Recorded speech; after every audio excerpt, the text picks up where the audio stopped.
guys, Candia here with Simply Candia. So this is going to be a little different from my normal videos. I'm going to do a tutorial for you. That was requested for me to do a tutorial of how I make my traveler's notebook inserts. So that's what we're going to do together today. I already have everything cut up, and I picked out my lace and my ribbon and my tissue paper. So we'll just put it all together. So when I'm getting ready for a traveler's notebook, I find a fun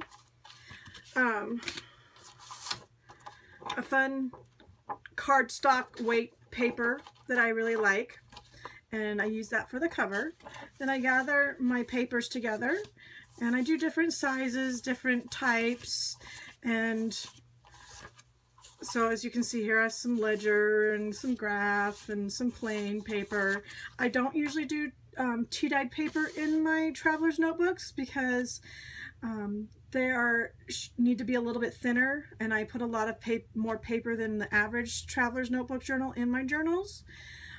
So that they can fit into a traveler's notebook with many other inserts, and so that the person who gets this, as they fill it up and decorate it up, has room for it to grow and not take up too much room in their notebook. And then I also get one of the Edith Holden Diary of an Edwardian Lady pages, and I like to make it the pocket, and it goes in the center of the signature. And so you can get any pretty book page or cardstock paper or regular paper that you want and make it into an envelope. So I just fold it up like in thirds like this, and this one has cool snakes on it that I thought was fun with this paper that here. Since I was kind of having black and white, the ribbon I chose is black and gold, and it goes really well with the snakes. And then I chose just a simple white piece of lace, and then this black and white piece of tissue paper that I'll make my tissue paper ribbon with. So let's go ahead and get started. So I take I've already measured everything. A standard size insert is about between 4¼ and 4½, smack dab in the middle of that, and 8¼ Now for my papers, I do them a smidge smaller because they all kind of bulk up and stack up, and then I like them to not be sticking out, and so once you stack them all together, they tend to start sticking out. So if I do them just a smidge smaller, then they don't tend to do that too much. So I do them at 4¼ by 8, between 8 and 8¼ halfway between that. So I start by trying to lay them out so that I can do them in different orders. So let's start with this one, and then I like to do a small one and a large one. I like to kind of split them up like that, and I just stack them together. So it's real simple.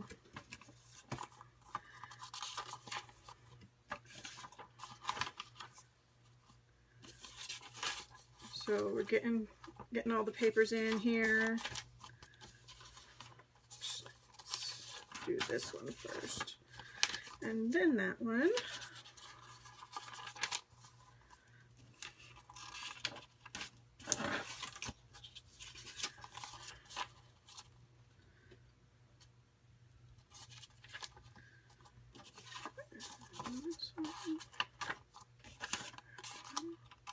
And then in the center, we put the pocket page that's going to be a pocket, and we leave it open.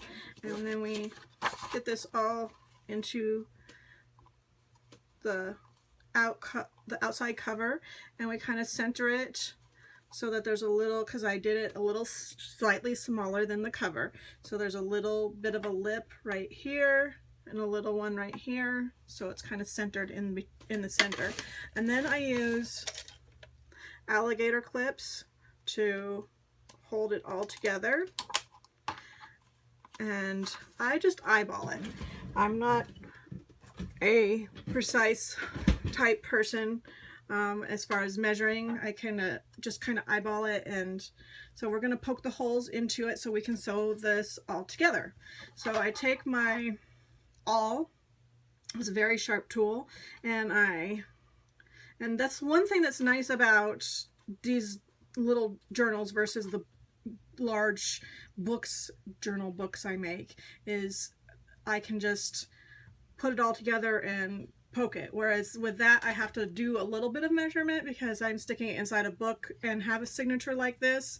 And so you got to poke them at 2 different times. So that's what makes these so much fun to me, is they're just a lot easier and they're quick to make. So I find what looks like the center and I poke my awl through it. And then I just go down here, poke my awl through again, and then I try and do it about the same width away from the edge up here, and I poke through again.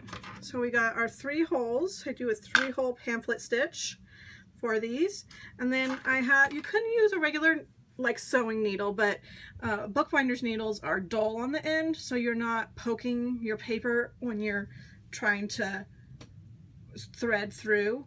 So it makes it a little easier to have a bookbinder's needle. And I have some upholstery thread here. It's really, really thick thread. You can just find it at your regular sewing store. That way you don't have to go out and spend money on expensive bookbinding thread. This works really well. So I take it and I thread the needle, and we're going to start in the center on the inside and push the needle through, and then we're going to go to the bottom on the outside and push the needle through again, and then we're going to come back up and go through the center again, and then we're going to come to the top hole and put the needle through the top hole.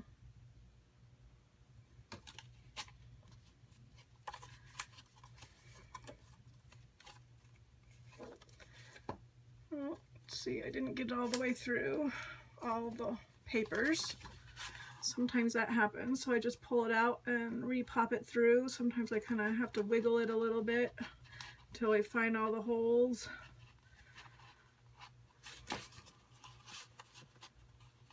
It's not wanting to find the hole for this, so let's see, where's it at? There we go. So I don't need the needle anymore, so I take it off, and at this point I'm going to cut the thread. I keep it attached to this to save myself thread, because I don't want to cut a huge amount of thread that I don't need when I can just leave it on here and sew it through and then cut it. So at this point I take the binder clip off, because it helps me to be able to kind of manipulate the pages and make sure they're all together. And you're going to just tie the pages. Now I gather this real tight, and I kind of gather it in the center, kind of towards the hole, and pull it as tight as it will go, and it keeps it there without it being undone. So it makes it easier if you do that to be able to work with a thread and not have to kind of hold that at the same time. And then you can just slide another hole, and I do the initial one plus 2 more knots in it. So since this is going to be in the center of a pocket, I'm not going to bother with it, so I'll just won't be needing any dangles or anything, so I just cut the excess off. And then we're going to glue this up. But before we glue this up, I like to use my circle punch and put it like partway in, and try and look and make sure it's centered. It doesn't always get perfectly centered. It doesn't bother me though. And I punch a little notch in the paper so that it makes it easier for getting things in and out. And then we're going to take our tacky glue or whatever kind of glue you have, and we're gonna, and I like to do it on this side so I don't get the glue up too high on here. So, and then we're going to put the glue on each side.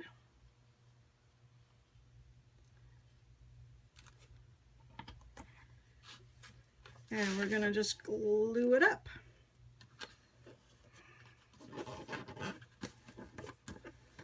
And sometimes the glue weeps out a little bit, so you just want to make sure it's not stuck to the page behind it. Kind of wipe the glue off if some got on there.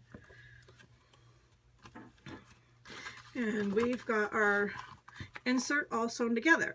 Now what I do is I attach these with a sewing machine to this. So we're going to head over to my sewing machine, see if we can sew this for you while I am filming. See how it goes. I'm not promising anything here. So it doesn't have my usual setup of my camera up above. So I'm going to try and hold it and sew at the same time.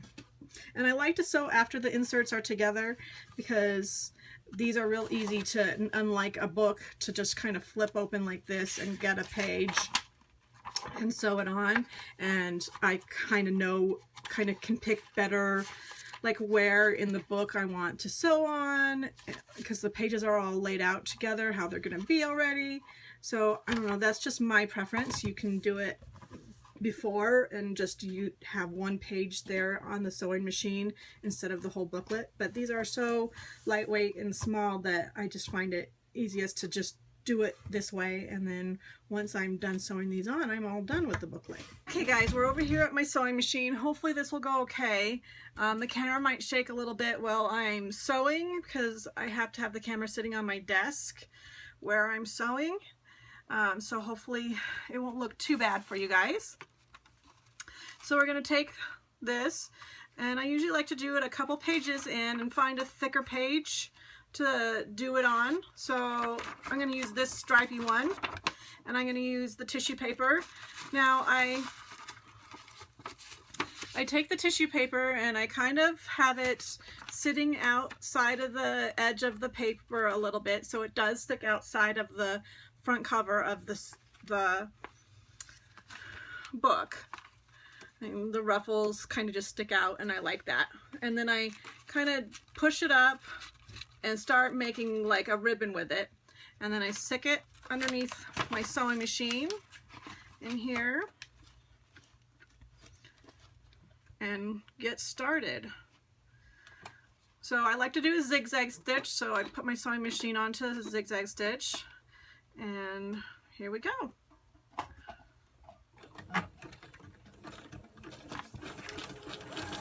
And I just push the tissue paper in underneath the foot of the sewing machine as I'm going along to have it be a ruffle. And I do tend to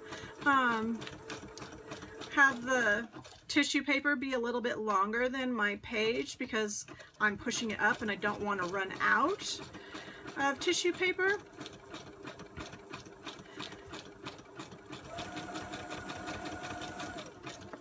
Try not to go too fast on my sewing machine so it doesn't shake my camera too much. And I'm not the straightest of sewer. I'm a novice sewer. I'm not like the greatest sewer, and I mostly just sew for my junk journals. So if it's not perfect, I think that is okay, and it makes for a more beautiful journal. The imperfections of junk journals is what makes them so pretty to me. Okay, and here we go, and just cut off. I like to leave tails on, so I cut a short tail and I shorten up the top of them a little bit so that they're a little shorter. And there we go, we got our first thing in. I will trim this off after I'm done sewing everything together. And then I pick another spot, and I think I'm going to do it on the same paper, but it will just be on this side. And I'm going to lay the ribbon down and sew the ribbon on.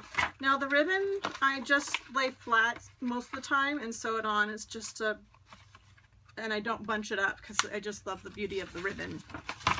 So that is what I'm going to do here on this one too.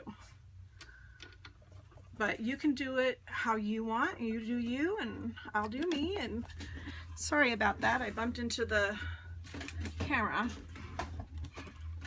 So let's go ahead and get this ribbon sewn on.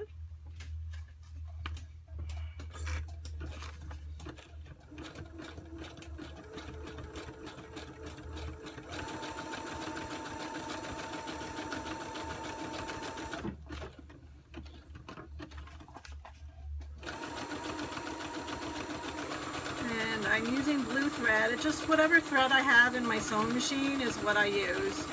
I'm not real picky or particular about it. I think it just adds to the junkiness of a junk journal to just do whatever you have. So, and today I happen to have blue thread in my sewing machine because I was working on a journal that I was using blue with. This really beautiful butterfly journal. And now we gotta sew in the lace, and I think I'll sew it in onto this tan because it's a whitish creamish lace, so it will look real pretty on the tan color. Now sometimes with the lace I do bunch it up, sometimes I don't. This one I like the design of it, so I'm not going to bunch it up. I'll just set it down here and have it sticking over the edge of the paper and sew it on.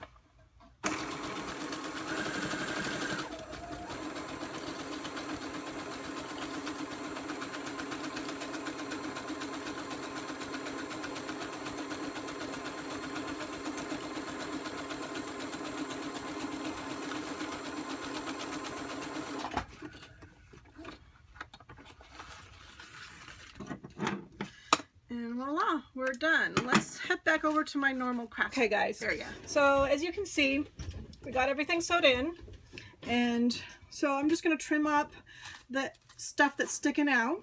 You can trim it up as much as you want, or you can leave little dangles sticking out.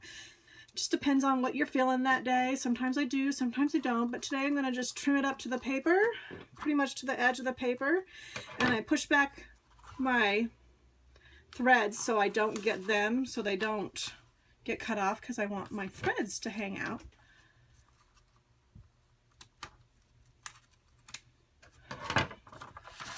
And the lace.